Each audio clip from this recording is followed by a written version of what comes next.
এবার আসো brigade force. 11টি sector ও তার অধীন অনেক সাবসেক্টর ছাড়াও রণাঙ্গনকে 3টি ব্রিগেড ফোর্স গঠন করা হয়। রণাঙ্গনের জন্য 3টি ব্রিগেড ফোর্স গঠন করা হয়।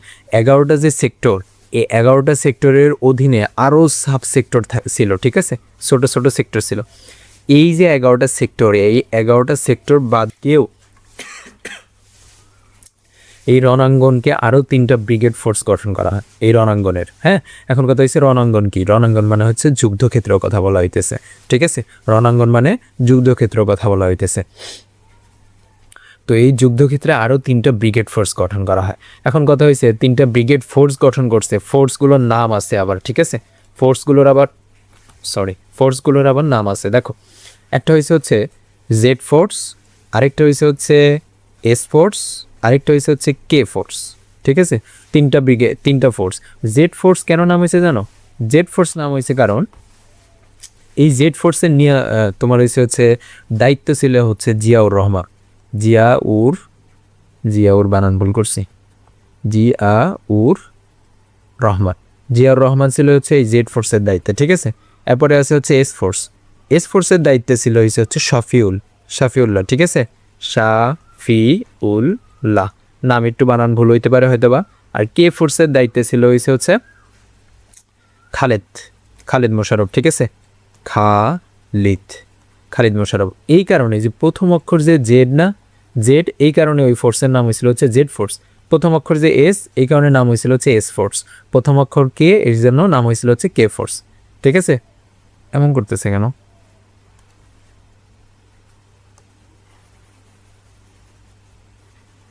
ওকে, দেখো, এখনো বুঝতে পারো নাই? এখানে লেখা আছে, দেখো, 11টি সেক্টর ও তার অধীনে অনেক সাবসেক্টর ছাড়াও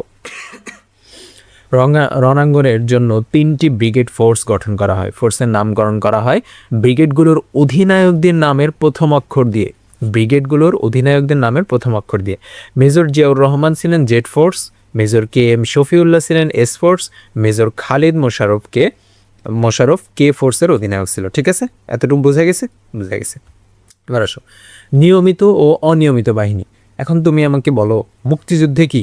মুক্তিযুদ্ধে সাধারণ জনগণ, যেরকম আমরা ছাত্র, মা বাবা, শিক্ষক, কৃষক, রিক্সা চালক, ইনারাও যেরকম মুক্তিযুদ্ধে অংশ নিয়েছিল, সেমভাবে বিভিন্ন যোদ্ধা যারা বা সেনাবাহিনী, বিমান বাহিনী, এরপরে হচ্ছে পুলিশ, হ্যাঁ, আর্মি, বিডিআর, এরাও তো তোমার হচ্ছে এই যুদ্ধে অংশগ্রহণ করছিল, তাই না? তো নিয়মিত বাহিনী কারা?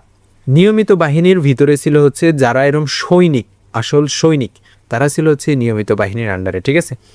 ইস্ট বেঙ্গল রেজিমেন্টের ইউনিটগুলো বাঙালি সৈনিকদের নিয়ে এই বাহিনী গঠিত হয়। সরকারিভাবে এদের নামকরণ করা হয় এমএফ মানে হচ্ছে মুক্তি ফৌজ, ঠিক আছে। মুক্তি ফৌজ নামকরণ করা হয়। তার মানে নিয়মিত বাহিনীর নামকরণ করা হয় কি সরকারিভাবে? এমএফ বা হচ্ছে মুক্তি ফৌজ। খুবই ইম্পর্টেন্ট। মুক্তিযুদ্ধকালে বাংলাদেশ সরকার নিয়মিত বাহিনী হিসেবে সেনা, বিমান ও নৌবাহিনীও গড়ে তোলে। বুঝতে পারো নাই এতক্ষণ? আমি আবার বুঝাই। নিয়মিত বাহিনী, অনিয়মিত বাহিনী। মুক্তি বাহিনীর যে সরকারি পর্যায়ে 2টা শাখায় বিভক্ত ছিল। আমাদের যে মুক্তি বাহিনী ছিল, যারা মুক্তিযুদ্ধ করতেছিল, তারা হচ্ছে 2টা শাখায় বিভক্ত ছিল। একটা হচ্ছে নিয়মিত বাহিনী, আর একটা হচ্ছে অনিয়মিত বাহিনী, ঠিক আছে। এখন কথা হচ্ছে নিয়মিত বাহিনী কি? নিয়মিত বাহিনী মানে হচ্ছে আমাদের যত সৈনিক ছিল, প্রশিক্ষণপ্রাপ্ত সৈনিক ছিল, এই সৈনিকদেরকে নিয়ে যে বাহিনীটা গঠন করা হয়েছিল তাকে বলা হচ্ছে নিয়মিত বাহিনী। এই নিয়মিত বাহিনীর নামটা কি দেওয়া হয়েছে? এই নিয়মিত বাহিনীর নাম দেওয়া হচ্ছে এমএফ, মুক্তি ফৌজ, ঠিক আছে। শেষ। এরপরে আসো অনিয়মিত বাহিনী। এইখানে এই যে আমার তোমার মতো যুবকরা, এরপরে হচ্ছে শ্রমিকরা, শিক্ষকরা, কৃষকরা, সকল পর্যায়ের মুক্তিযোদ্ধাদের নিয়ে এই সেক্টরটা, ঠিক আছে।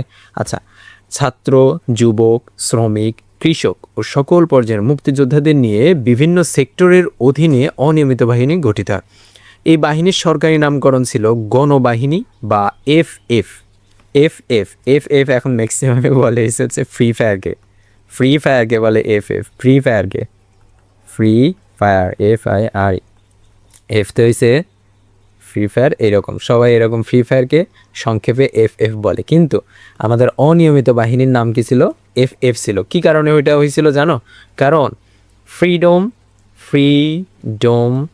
আরে বানান মনে হয় ভুল করছে, এখানে আরেকটা হইতে পারে, freedom fighter, FIGHTER, freedom fighter. এই যে এফ আর এই যে এফ, এই দুইটা মিলায় হয়েছিল হচ্ছে FF। ঠিক আছে, ঠিক আছে, ওকে। আচ্ছা, এরপরে গণবাহিনী বা FF নাম হয়েছিল। ঠিক আছে, আচ্ছা, তার নিজ নিজ এলাকায়, তাদের নিজ নিজ এলাকায় গেরিলা পদ্ধতিতে যুদ্ধ করার জন্য প্রেরণ করা হতো। আচ্ছা, দুইটা শেষ, এবার আসলে আঞ্চলিক বাহিনী। এখন অঞ্চল ভিত্তিকভাবেও আবার বাহিনী ছিল। যেমন ধরো তুমি হচ্ছে টাঙ্গাইলে থাকো, তো এই টাঙ্গাইল ভিত্তিকভাবে একটা বাহিনী গড়ে উঠছিল, সেটার নাম হচ্ছে কাদেরীয় বাহিনী। তোমাদের যাদের বাসা হচ্ছে ইয়েতে গোপালগঞ্জ বা বরিশালে, ওই গোপালগঞ্জের যে ইয়েগুলো মানে মানুষগুলো ছিল, মুক্তিযোদ্ধারা ছিল, তাদেরকে নিয়ে গঠিত হয়েছিল হচ্ছে হেমায়েত বাহিনী। ঠিক আছে, আচ্ছা, এরপরে ভালুকা ময়মনসিংহ যাদের বাসা, তাদের ওইখানকার মুক্তিযোদ্ধাদেরকে নিয়ে গঠিত হয়েছিল হচ্ছে আফসার ব্যাটালিয়ন বাহিনী। ঠিক আছে, বাতেন বাহিনী, হেমায়েত বাহিনী, আচ্ছা, এরপর হচ্ছে হালিম বাহিনী, আকবর বাহিনী, লতিফ মির্জা বাহিনী, জিয়া বাহিনী। এত কিছু তোমার মুখস্থ করার দরকার নাই, কারণ এই পর্যন্ত দুইটা আসছে, এই কাদেরীয় বাহিনী আসছে আর হচ্ছে হেমায়েত বাহিনী আসছে। ঠিক আছে,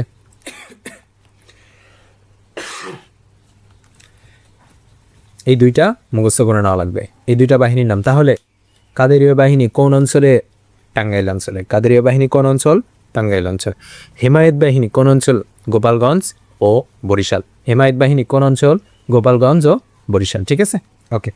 এরপরে আসো, তুমি আমাকে বলো তো, যুদ্ধ কি খালি এই যে এই মাটির উপরেই হয়েছে, স্থলপথেই হয়েছে, আর অন্য কোথাও? আমাদের বর্তমান যুগের যে যুদ্ধগুলো হয়, যেমন বর্তমান ইরান আর আমেরিকার বা ইসরায়েলের যুদ্ধ চলতেছে, এগুলো সব কি আকাশ পথে হচ্ছে সব, তাই না? আকাশ পথে হইতেছে যুদ্ধগুলো, কিন্তু আমাদের ওই সময় হয়েছে স্থলপথে হইতো। যেমন তোমরা ফ্রি ফায়ার, স্থলপথে যেমন তোমরা ফ্রি ফায়ার মতো করো, যুদ্ধ করো, কিন্তু খালি কি এই স্থলপথে যুদ্ধ হইতো? না,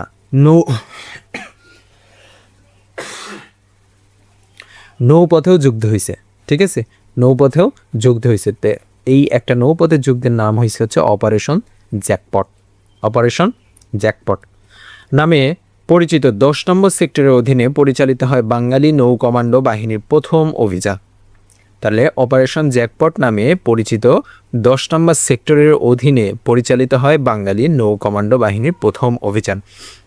1971 সালের 15ই আগস্ট রাত 12টার পর, অর্থাৎ 16ই আগস্ট প্রথম প্রহরে চট্টগ্রাম ও মংলা সমুদ্র বন্দর, চাঁদপুর ও নারায়ণগঞ্জ নদী বন্দরে একই সময়ে এই অভিযান পরিচালিত হয়। বাঙালির আত্মঘাতী এ সফল অভিযানে পাকিস্তান ও আরও কয়েকটি দেশ থেকে আসা অস্ত্র, খাদ্য ও তেলবাহী 26টি জাহাজ ধ্বংস করে দেওয়া হয়েছিল। বানান ভুল করে রাখছে, এখানে দেওয়া লিখে রাখছে, দেওয়া হয়েছিল। ঠিক আছে, তাহলে এখানে আমার কি মনে রাখা লাগবে যে আমাদের মুক্তিযুদ্ধ যে হয়েছিল, এটা যে শুধুমাত্র স্থলপথেই হয়েছে এমন না, এটা নৌপথেও হয়েছে। তো নৌপথের যেই যুদ্ধ, নৌপথে মানে হয়েছে সাগরে আর কি। তো নৌপথে যে যুদ্ধটা হয়েছিল সেটার নাম দেওয়া হয়েছিল হচ্ছে অপারেশন জ্যাকপট। তাহলে অপারেশন সার্চলাইট কি আর অপারেশন জ্যাকপট কি, এগুলো কিন্তু ভুল করা যাবে না। ঠিক আছে, অপারেশন জ্যাকপট নামে পরিচিত 10 নম্বর সেক্টরের অধীনে পরিচালিত হয়। এখন কথা হচ্ছে 10 নম্বর সেক্টরের অধীনে পরিচালিত হয় কেন? কারণ আমাদের 10 নম্বর সেক্টরের মধ্যে কী ছিল? সমুদ্র উপকূলীয় অঞ্চল, সব নৌ, এই যে নৌ কমান্ডো, অভ্যন্তরীণ নৌ পরিবহন ছিল 10 নম্বর সেক্টরের অধীনে। বোঝা গেছে? বোঝা গেছে? এই কারণে 10 নম্বর সেক্টরের অধীনেই অপারেশন জ্যাকপট হয়েছিল। তোমাকে কোশ্চেন করবে অপারেশন জ্যাকপট পরিচালিত হয়েছিল কত নম্বর সেক্টরের অধীনে? 10 নম্বর সেক্টরের অধীনে। ঠিক আছে, আচ্ছা। 1971 সালে 15ই আগস্ট রাত 12টার পর, রাত 12টার পরে 26টা জাহাজ ধ্বংস করে দেওয়া হয়েছিল, যেগুলোর ভিতরে পাকিস্তানিদেরকে সাহায্য করার জন্য অস্ত্র, খাদ্য, তেলবাহী এগুলো মানে জাহাজগুলো ছিল। ঠিক আছে, বোঝা গেছে? কয়টা? 26টা জাহাজ ধ্বংস করা হয়েছিল। এইবার আসলে নারীর অবদান। আমাদের যে মুক্তিযুদ্ধ হয়েছে, এখানে কি শুধু পুরুষরাই যুদ্ধ করছে, নারীরা যুদ্ধ করে নাই? করছে। এই নারীর অবদান এই পুরোটুকু মুখস্থ করা লাগবে, কারণ তোমার এটা সৃজনশীলে আসবে। 1971 সালে মুক্তিযুদ্ধে নারীর প্রত্যক্ষ ও পরোক্ষ সম্পৃক্ততা ছিল। সম্মুখ যুদ্ধে নারীর সরাসরি অংশগ্রহণ, সহযোগী যোদ্ধা হিসেবে ভূমিকা পালন, যুদ্ধক্ষেত্রে সেবাদানকারী হিসেবে তারা অসামান্য অবদান রাখছে।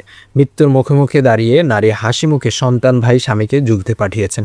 নিজেরা হত্যা ধ্বংসযোগ্য এবং পাশবিকতার শিকার হয়েছেন। আবার অস্ত্র লুকিয়ে রেখে মুক্তিযোদ্ধাদের আশ্রয় ও খাদ্য সরবরাহ করে, তথ্য দিয়ে, সংগঠক হিসেবে সাংস্কৃতিক কর্মকাণ্ডের মাধ্যমে অনুপ্রেরণা দিয়ে মুক্তিযুদ্ধে অবদান রাখেন। অনেক কিছু এখানে লিখছে। সর্বোপরি যুদ্ধের ভয়াবহতার মধ্যে পরিবারকে আগলে রেখে বাংলাদেশকে টিকিয়ে রেখেছিল এই নারীরা। মুক্তিযুদ্ধে অসামান্য অবদানের জন্য বীর মুক্তিযোদ্ধা তারমন বিবি ডাক্তার সিতারা বেগম বীর প্রতীক খেতাবে ভূষিত হয়েছিল। ঠিক আছে, তার মানে তারমন বিবি আর সিতারা বেগম, তারমন বিবি ও ডাক্তার সিতারা বেগম বীর প্রতীক খেতাবে ভূষিত হয়েছিল। এই জিনিসটা সুন্দর করে মুখস্থ করা লাগবে। কে কে দুইটা মহিলা মানুষের নাম এখানে বলা আছে। একটা হচ্ছে তারমন বিবি আর একটা হচ্ছে ডাক্তার সিতারা বেগম। ঠিক আছে, পেজ বাঁধানো যাবে না। তাহলে নারীর অবদান সম্পর্কে তোমাকে যদি কোশ্চেন করা হয়, তুমি কি অ্যান্সার দিবে ভাই? যে 1971 সালে মুক্তিযুদ্ধের নারীরা সরাসরি বা হচ্ছে পরোক্ষ উভয়ভাবেই সম্পৃক্ত ছিল। যুদ্ধে নারীরা কি করছে? সরাসরি অংশগ্রহণ তো করছেই, আবার যারা সরাসরি অংশগ্রহণ করতে পারে না তারা আমাদের ছেলে মুক্তিযোদ্ধাদেরকে সাহায্য করছে। কিভাবে সাহায্য করছে? তাদেরকে খাবারের ব্যবস্থা করে দিছে। এরপরে হচ্ছে তাদের যে অস্ত্র ছিল, এই অস্ত্র অনেক সময় লুকানোর জন্য জায়গা লাগে না, পাকিস্তানের তো এসে খুঁজতেছিল, তো এই অস্ত্র লুকায় সাহায্য করছে। এরপরে কি তথ্য দিয়ে সাহায্য করছে এবং আরও এরকম বহুত সাহায্য করছে নারীরা। ঠিক আছে, তার মানে এই নারীর অবদান সম্পর্কে যতটুকু অংশ এখানে লেখা আছে তোমার মুখস্থ করা লাগবে। আচ্ছা, এইবার আসো, আমরা এত বড় একটা মুক্তিযুদ্ধ করলাম। আমাদের দেশে ওই সময়, আমাদের বর্তমান কত কোটি মানুষ? প্রায় 20 কোটির মতো মানুষ। ওই সময় 7.5 কোটি মানুষ ছিল। ওই সময় মুক্তিযুদ্ধের সময় আমাদের বাংলাদেশে 7.5 কোটি মানুষ ছিল। এখন কথা হয়েছে, এই 7.5 কোটি মানুষই কি মুক্তিযুদ্ধের পক্ষে ছিল? 7.5 কোটি মানুষ কি মুক্তিযুদ্ধের পক্ষে ছিল? না, 7.5 কোটি মানুষ কিন্তু মুক্তিযুদ্ধের পক্ষে ছিল না। কিছু মানুষ ছিল যারা মুক্তিযুদ্ধের বিপক্ষে ছিল। আচ্ছা, সেই তারা কি করছে? দেখো, এদেশে মুক্তিযুদ্ধে একটি ক্ষুদ্রাংশ এদেশের মানুষের একটি ক্ষুদ্রাংশ আমাদের মুক্তিযুদ্ধে বিরোধিতা ও দেশবাসীর স্বার্থের সঙ্গে বিশ্বাসঘাতকতা করে। তারা পাকিস্তানি বাহিনীকে বিভিন্নভাবে সহযোগিতা করে। তাদের নিয়ে মুক্তিযুদ্ধের সময় গড়ে উঠেছিল বেশ কয়েকটি সহযোগিতা সংগঠন, যেমন শান্তি কমিটি, রাজাকার, আলবদর, আল শামস। 4টা সংগঠনের নাম আমি বললাম এইমাত্র। শান্তি কমিটি, রাজাকার, আলবদর, আল শামস। এরা কি করছে? এরা তোমার হচ্ছে মুক্তিযুদ্ধের বিরোধিতা করছে। এরা মুক্তিযুদ্ধ হইতে দিতে চাইছিল না। কে? শান্তি কমিটি, রাজাকার, আলবদর, আল শামস। ঠিক আছে, এই 4টা নাম সুন্দর করে তোমার মুখস্থ করাই লাগবে। ঠিক আছে, এবার আসো, মুক্তিযুদ্ধের দেশীয় বিদেশি সহায়তা। মানে ধরো যে তোমরা মারামারি করো না ফ্রেন্ডদের সাথে, তো ফ্রেন্ডদের সাথে মারামারি করার সময় যদি আরেক ফ্রেন্ড এসে তোমাকে সাহায্য করে, তখন কি হয়? তোমার আরও শক্তি বাড়ে, মায়ের আরও 2টা বেশি দাও। তো এরকম কথাই হচ্ছে এখানে। মুক্তিযুদ্ধের দেশীয় বিদেশিদের সহযোগিতা। আমরা যখন মুক্তিযুদ্ধ করছি তখন আমাদেরকে বিদেশিরাও সহযোগিতা করছে। কিভাবে? দেখো, বহির্বিশ্বে মুক্তিযুদ্ধের প্রতি সমর্থন আদায়ের জন্য অস্থায়ী সরকার ঢাকা বিশ্ববিদ্যালয়ের উপাচার্য বিচারপতি আবু সাইদ চৌধুরীকে বিশেষ দূত নিয়োগ দেন। তার মানে কি হলো? দূত কি এটাই জানে না অনেকে। এটা হচ্ছে প্রতিনিধি। মানে তোমরা গোপাল ভাঁড় দেখো না, গোপাল ভাঁড়ের নবাব কি করে? 2 দিন পর পর কৃষ্ণনগরের রাজার কাছে কি করে? দূত পাঠায়, খবর নিয়ে পাঠায়, প্রতিনিধি পাঠায়, তাই না? সেমভাবে আমাদের অস্থায়ী সরকার যে ছিল, এই অস্থায়ী সরকার ঢাকা বিশ্ববিদ্যালয়ের উপাচার্য মানে কি? তোমাদের যেরকম প্রিন্সিপাল আছে না, সেমভাবে ঢাকা বিশ্ববিদ্যালয়ের উপাচার্য নাম হচ্ছে বিচারপতি আবু সাইদ চৌধুরী। ওনাকে কি করছে? দূত হিসাবে নিয়োগ দিছে। ঠিক আছে, তিনি মুক্তিযুদ্ধের পক্ষে বিদেশে সমর্থন আদায়ের জন্য ও জনমত গঠনের চেষ্টা করে। যারা এই সময় জীবন ও চাকরি মায়া ত্যাগ করে বাংলাদেশের পক্ষে যোগ দেয়, এবং তাদের মধ্যে উল্লেখযোগ্য সুইডেন, সুইজারল্যান্ড, যুক্তরাষ্ট্র, যুক্তরাজ্য, ইরাক, ফিলিপাইন, আর্জেন্টিনা, ভারত ও হংকং দূতাবাসের বাঙালি কর্মকর্তারা। আচ্ছা, তাদের পদত্যাগ ও বাংলাদেশ সরকারের প্রতি আনুগত্য প্রকাশ বিশ্বব্যাপী আলোড়ন সৃষ্টি করে। আচ্ছা, বুঝতে পারো না এতক্ষণ? বুঝতে পারো না? আমি বলি, প্রথম থেকে বলি আমি আবার। প্রবাসে আমাদের বাঙালিরা তো ছিল।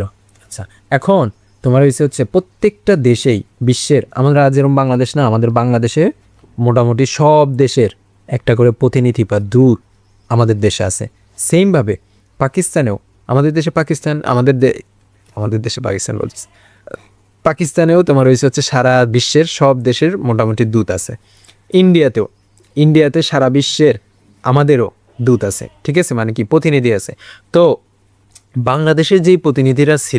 বাংলাদেশের যে প্রতিনিধিরা বিশ্বের বিভিন্ন দেশে ছিল, তারা হচ্ছে কি করছে, তারা একসাথে পদত্যাগ করছিল, বাংলাদেশ সরকারের প্রতি আনুগত্য প্রকাশ করে একসাথে পদত্যাগ করছে। এবং এই পদত্যাগ করার কারণে বিশ্বের যত মানুষজন ছিল তারা হতভম্ব হয়ে গেছে। হ্যাঁ, বিশ্বব্যাপী এটা একটা মানে নিউজ হয়ে গেছে যে বাংলাদেশের সব দূতরা পদত্যাগ করছে।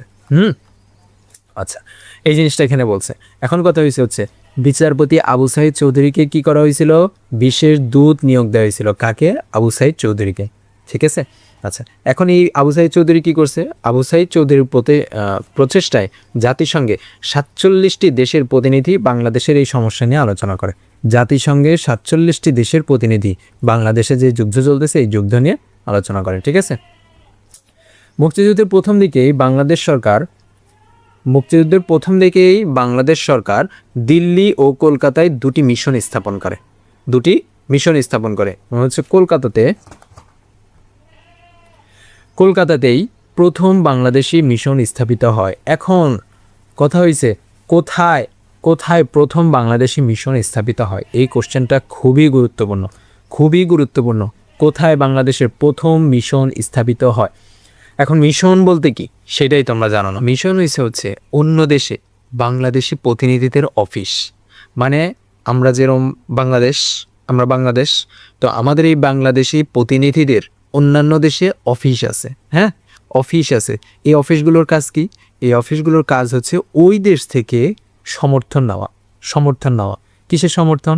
যেহেতু মিশনগুলো মুক্তিযুদ্ধের সময় স্থাপিত হয়েছে, তার মানে কিসের সমর্থন? মুক্তিযুদ্ধের সমর্থন নেওয়ার জন্য মিশনগুলো স্থাপিত হয়েছে। এখন কথা হচ্ছে সর্বপ্রথম মুক্তিযুদ্ধের সময় কোথায় বাংলাদেশের মিশন স্থাপিত হয়? সর্বপ্রথম কোথায়? কলকাতাতে। কলকাতা কোথায়? ভারতের কলকাতাতে প্রথম বাংলাদেশের মিশন স্থাপিত হয়, ঠিক আছে। আচ্ছা, এছাড়াও বাংলাদেশ সরকার ওয়াশিংটন, তারপর হচ্ছে নিউ ইয়র্ক, লন্ডনেও বাংলাদেশের মিশন স্থাপন করে। আচ্ছা, এসব মিশন বাংলাদেশের পক্ষে মিছিল, সমাবেশ, বিভিন্ন অনুষ্ঠান, পার্লামেন্ট সদস্যদের সমর্থন আদায়, বিশ্ববিদ্যালয় সহ শিক্ষা প্রতিষ্ঠানের জনমত গড়ে তোলার ক্ষেত্রে অবদান রাখে। এই যে একটু আগে বললাম, এইটাই মিশন, ঠিক আছে। আচ্ছা, এরপরে আসো বহির্বিশ্বের ভূমিকা। আমাদের যখন মুক্তিযুদ্ধ হয়েছে তখন অন্যান্য দেশ আমাদের পক্ষে ছিল নাকি বিপক্ষে ছিল? কোন কোন দেশ আমাদের পক্ষে ছিল, কোন কোন দেশ আমাদের বিপক্ষে ছিল, সেই জিনিসটা। মানে যেমন ধরো বর্তমানে কি হচ্ছে, ইরান আর যুক্তরাষ্ট্র আর ইসরায়েলের যুদ্ধ হচ্ছে, তাই না? ইরানকে যুক্তরাষ্ট্র আর ইসরায়েল মিলে আক্রমণ করতেছে। এখন তুমি কোন দেশের পক্ষে? তুমি হচ্ছে বা তোমার দেশ বাংলাদেশ কোন দেশের পক্ষে? ইরানের পক্ষে নাকি যুক্তরাষ্ট্র আর ইসরায়েলের পক্ষে? যেমন আমি নিজে ইরানের পক্ষে, ফিলিস্তিন যুদ্ধ হয়েছে যখন তখন ফিলিস্তিনের পক্ষে। তো এরকম পক্ষে বিপক্ষে ভাগ হয়ে যায় না? তো মুক্তিযুদ্ধ যখন হয়েছে ওই সময় পক্ষ বিপক্ষে ভাগ ছিল, ঠিক আছে। বাংলাদেশের মুক্তিযুদ্ধে পৃথিবীর বড় ও ছোট অনেক দেশ, বিশেষ করে প্রতিবেশী ভারত, সোভিয়েত ইউনিয়ন, যুক্তরাষ্ট্র, চীন বিভিন্নভাবে এই যুদ্ধে জড়িয়ে পড়ে, ঠিক আছে। আচ্ছা, এইসব দেশের মধ্যে ভারত ও সোভিয়েত ইউনিয়ন সরাসরি আমাদের মুক্তিযুদ্ধের পক্ষে ছিল, এরা আমাদের কাছের লোক ছিল ওই সময়।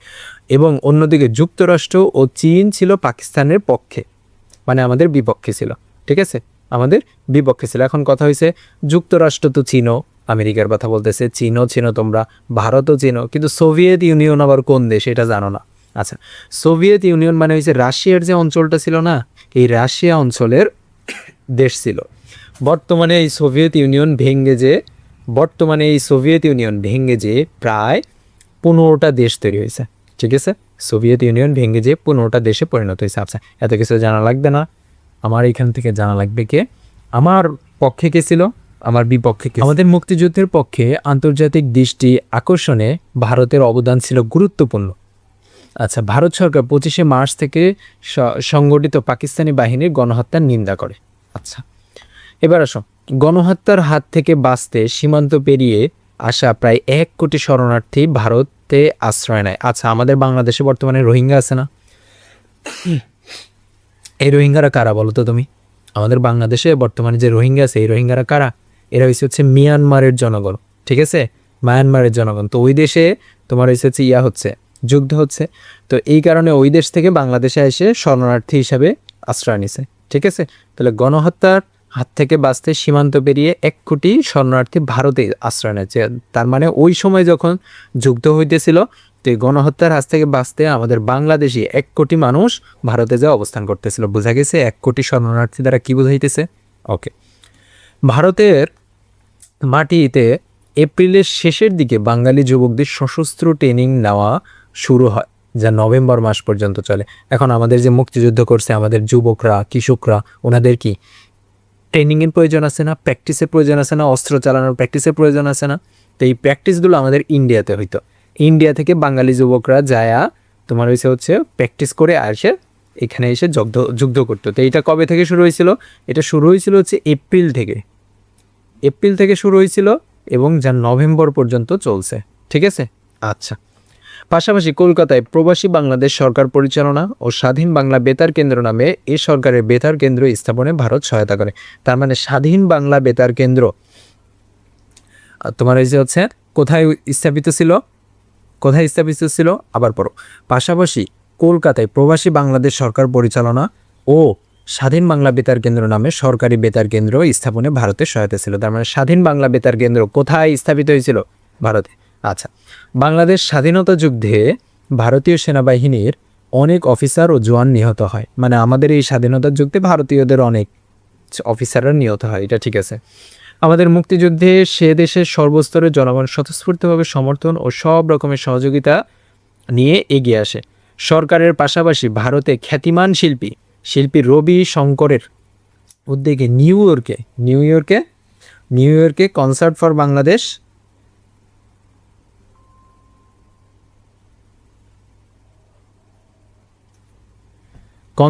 বাংলাদেশ এর আয়োজন করা হয়। যুক্তরাষ্ট্রের শিল্পী জর্জ হ্যারিসন এই কনসার্টে অংশ নেয়। আচ্ছা, তার মানে জর্জ হ্যারিসনকে বিখ্যাত একজন শিল্পী, উনি এই কনসার্টে তোমার হচ্ছে অংশ নিয়েছিল। অংশ নেওয়ার পরে যেই টাকাগুলো ওইখান থেকে ওই কনসার্টের মাধ্যমে যেই টাকাগুলো, কনসার্ট হচ্ছে এই যে গান বাজনা হয় না, বিভিন্ন অনুষ্ঠান হয়, গান টান হয়, এখানে বড় বড় শিল্পীরা এসে গান গায়। তো ওইখানে যে টাকাগুলো উঠছিল সেই টাকাগুলো মুজিবনগর সরকার বা তৎকালীন অস্থায়ী সরকারের হাতে তুলে দিছিল। এইভাবে শিল্পীরাও আমাদেরকে সাহায্য করছিল, ঠিক আছে? আসো, এতক্ষণ বললাম ভারত আমাদেরকে কিভাবে সাহায্য করছে। এখন আমরা সোভিয়েত ইউনিয়ন আমাদেরকে কিভাবে সাহায্য করছে সেটা আমরা দেখব। বাংলাদেশের মুক্তিযুদ্ধের পক্ষে তৎকালীন সোভিয়েত ইউনিয়নের ভূমিকা ছিল অত্যন্ত গুরুত্বপূর্ণ। সোভিয়েত ইউনিয়ন প্রথম থেকে শেষ পর্যন্ত বাংলাদেশের মুক্তিযুদ্ধের পক্ষে ভূমিকা রেখেছিল। এপ্রিলের শুরুতে ইউনিয়নের সোভিয়েত প্রেসিডেন্ট নিকোলাই ভিক্টোরোভিচ পদগর্নি বাংলাদেশে গণহত্যা বন্ধ করার জন্য প্রেসিডেন্ট ইয়াহিয়াকে চিঠি দেন। তার মানে সোভিয়েত ইউনিয়নের প্রেসিডেন্ট কে ছিল? নিকোলাই ভিক্টোরোভিচ পদগর্নির। নামটা এত বড়, তুমি খালি পদগর্নি মনে রাখবা। আচ্ছা, কি করছিল উনি হচ্ছে বাংলাদেশে যে গণহত্যা হইতেছে, গণহত্যাটাকে বন্ধ করার জন্য ইয়াহিয়া সরকারকে চিঠি দিয়েছিল। আচ্ছা, 13 ডিসেম্বর চূড়ান্ত যুদ্ধ শুরু হলে সোভিয়েত ইউনিয়ন যুদ্ধবিরতি বিলম্বিত করার সিদ্ধান্ত গ্রহণ করে এবং উদ্দেশ্য ছিল যৌথ বাহিনী যাতে সামরিক বিজয়ের জন্য প্রয়োজনীয় সময় ও সুযোগ পায়। কি করছে এখানে? কথাটা দ্বারা কি বোঝাইছে? প্রথম কথা বোঝাইছে এখানে যে হচ্ছে 13 ডিসেম্বর চূড়ান্ত যুদ্ধ শুরু হয়েছে। 13 ডিসেম্বরে কি হয়েছে? চূড়ান্ত যুদ্ধ শুরু হয়েছিল আমাদের। তো এই চূড়ান্ত যুদ্ধ শুরু হওয়ার আগে দিয়া তোমার সোভিয়েত ইউনিয়ন একটা গুটিবাজি করছে। গুটিবাজিটা কি? যে যুদ্ধটাকে আরও কিছুদিন বিরতি বাড়ায় দিছে। যুদ্ধ বিরতি মানে ওই কয়েকদিন যুদ্ধ হয় না, থেমে থাকে যুদ্ধ, ঠিক আছে? যুদ্ধ বিরতিটাকে কয়েকদিন বাড়ায় দিছে। কি কারণে জানো? যাতে করে আমাদের বাংলাদেশের যে বাহিনী ছিল, যৌথ বাহিনী, এরা যাতে এই বিজয়ের জন্য মানে আরেকটু প্রস্তুতি নেওয়ার টাইম পায়। যেমন এই যে তোমরা পরীক্ষা হয় না তোমাদের, ধরো তোমাদের পরীক্ষা থাকলো 10টায় পরীক্ষা ছিল, তো টিচাররা কি করছে? ইচ্ছা করে তোমরা যাতে আরেকটু ভালো প্রিপারেশন নিতে পারো এর জন্য তোমাদের পরীক্ষাটা পিছায় 12 তারিখ করে দিছে। 12টার সময় করে দিছে, হ্যাঁ, তার মানে কী করলো, পরীক্ষা বিলম্ব করে দিল। সেমভাবে সোভিয়েত ইউনিয়নে এই কাজটা করছিল, যুদ্ধবিরতিটা আর একটু বিলম্বিত করে দিছিল, ঠিক আছে। আচ্ছা, যাতে করে এই যৌথ বাহিনী আর একটু ভালো মতো প্রস্তুতি নিতে পারে। আচ্ছা, যৌথ বাহিনীকে ঢাকা দখল করার পূর্ব মুহূর্ত পর্যন্ত যে কোনো প্রকারের যুদ্ধবিরতির পদক্ষেপকে ঠেকিয়ে রাখাই নিরাপত্তা পরিষদে সোভিয়েত ইউনিয়নের ভেটো দানের উদ্দেশ্য ছিল, এবং তাদের এই উদ্দেশ্য সফল হয়, ঠিক আছে। তার মানে এই যে সোভিয়েত ইউনিয়নের তোমার এসে সাহায্য 3 তারিখ থেকে শুরু করে, তুমি এই যে এখান থেকে মুখস্থ করা লাগবে, এপ্রিলের শুরু, এখান থেকে মুখস্থ করা লাগবে, এপ্রিলের শুরু, এখান থেকে শুরু করে একদম এই পর্যন্ত অংশ, সফল হয় পর্যন্ত অংশ মুখস্থ করা লাগবে, কারণ এটা আসছে, ঠিক আছে, মুখস্থ করা লাগবে। এইবার আসো যুক্তরাষ্ট্রের কী ভূমিকা। যুক্তরাষ্ট্র তো আমাদের বিপক্ষে ছিল, এটা তো জানোই। বাংলাদেশে মুক্তিযুদ্ধের সময় যুক্তরাষ্ট্রের সরকারি নীতি ছিল পাকিস্তানের পক্ষে। প্রথম দিকে অস্ত্র ও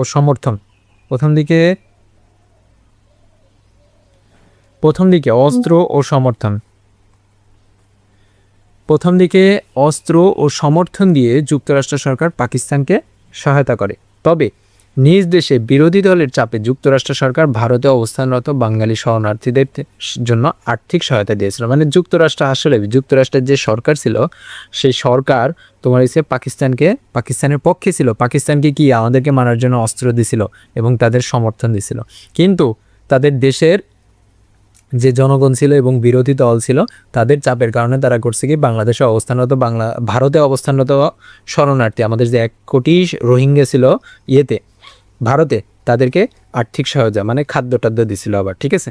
আচ্ছা, 1971 সালে 3 ডিসেম্বর পাকিস্তানের সঙ্গে ভারতের যুদ্ধ শুরু হওয়ার পর থেকে যুক্তরাষ্ট্র প্রচণ্ড ভারত বিরোধী ও পাকিস্তান ঘেঁষা নীতি অনুসরণ করতে থাকে। স্বভাবতই তাদের ভূমিকা বাংলাদেশের বিপক্ষে যায়। মানে কি বলছে, মানে হচ্ছে 3 ডিসেম্বর যখন মেইন যুদ্ধটা শুরু হয়, তখন হয়েছে কি এরা পুরোপুরি একদম পাকিস্তানের পক্ষে ছিল, বাংলাদেশের বিপক্ষে ছিল। এ সময় যুক্তরাষ্ট্র পাকিস্তানের সমর্থনে ভারত মহাসাগরে তাদের 7ম নৌবহর পাঠায়, মানে হয়েছে 7ম নৌবাহিনী পাঠায়, ঠিক আছে, পাকিস্তানের সমর্থনে। এখন সোভিয়েত ইউনিয়ন কী করছে, সোভিয়েত ইউনিয়নও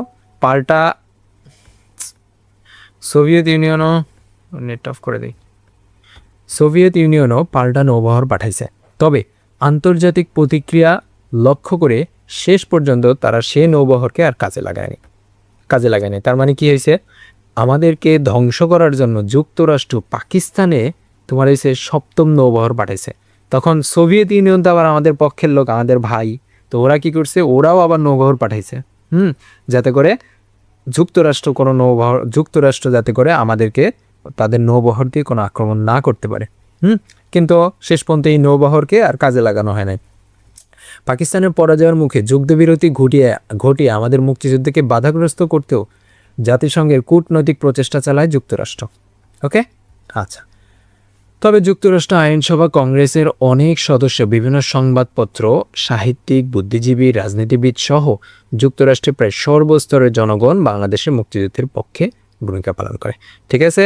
আচ্ছা, এখান থেকে তাহলে আমাদের আরেকটা কিছু কি আছে না, আর কিছু নেই। এখান থেকে তাহলে আমাদের কি পড়া লাগবে, এতক্ষণ পর আমরা কি পড়লাম।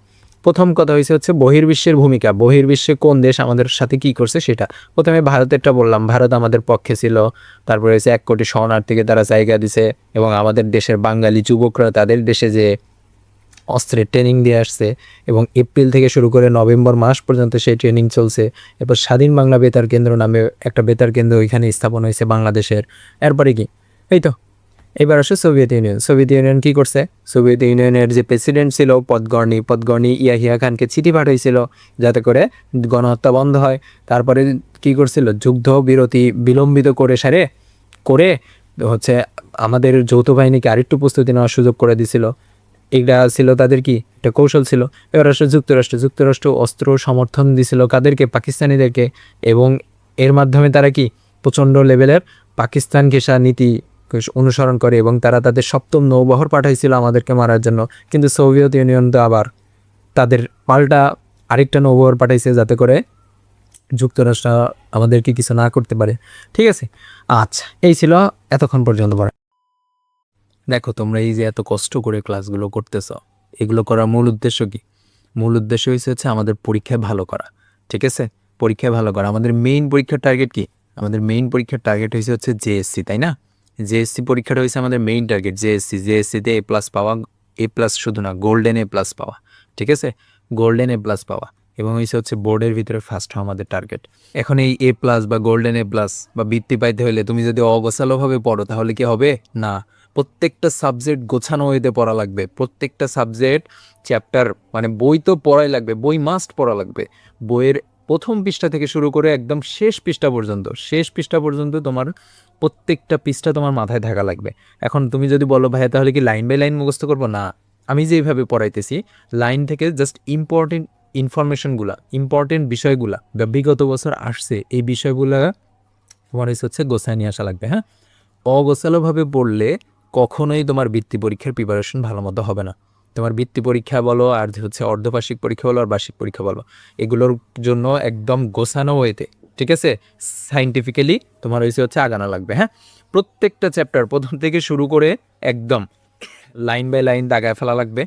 তারপরে ওই চ্যাপ্টারে এমসিকিউ সলভ করে ফেলা লাগবে, তারপরে সিকিউ সলভ করে ফেলা লাগবে, তারপরে হচ্ছে শর্ট কোশ্চেনগুলো সলভ করে ফেলা লাগবে, ঠিক আছে?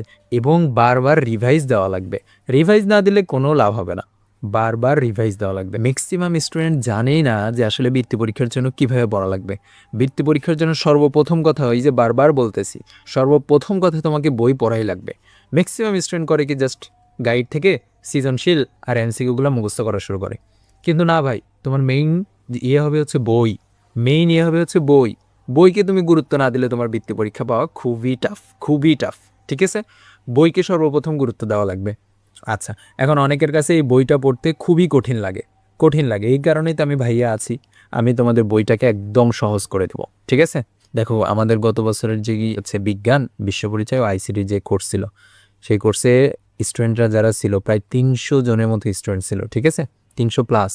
তো তারা এই যে বৃত্তি পাওয়ার পরে আমাকে জানাইছে এই যে ও একদম এই যে পুরো মতিঝিল থানায় দ্বিতীয় স্থান অধিকার করছিল, ঠিক আছে? এই যে দেখো বৃত্তি পেয়ে কী পরিমাণ খুশি, ঠিক আছে? এরকম অসংখ্য স্টুডেন্ট বৃত্তি পাইছে, সবাই আমাদেরকে জানাইছিল, ঠিক আছে? আরও অনেকে তো জানাই নাই, যাই হোক। তো তারা সবাই আমাদের এই যে এই কোর্সটাতে ভর্তি ছিল। তোমরাও চাইলে এই কোর্সটাতে জয়েন হতে পারো। এই কোর্সে কীভাবে পড়াবো, আমার মেইন টার্গেট হচ্ছে আমার বৃত্তি পরীক্ষায় ভালো করা, ঠিক আছে? তোমরা দেখতেছো বিজিএসে মানে বিশ্ব পরিচয়ে এত ইনফরমেশন পরীক্ষার সময় যে একসাথে এই 13টা 14টা চ্যাপ্টার মনে রাখা কি এত সোজা না। পড়াগুলো একদম গোছায় সুন্দর করে গোছানো লাগবে পড়াগুলো।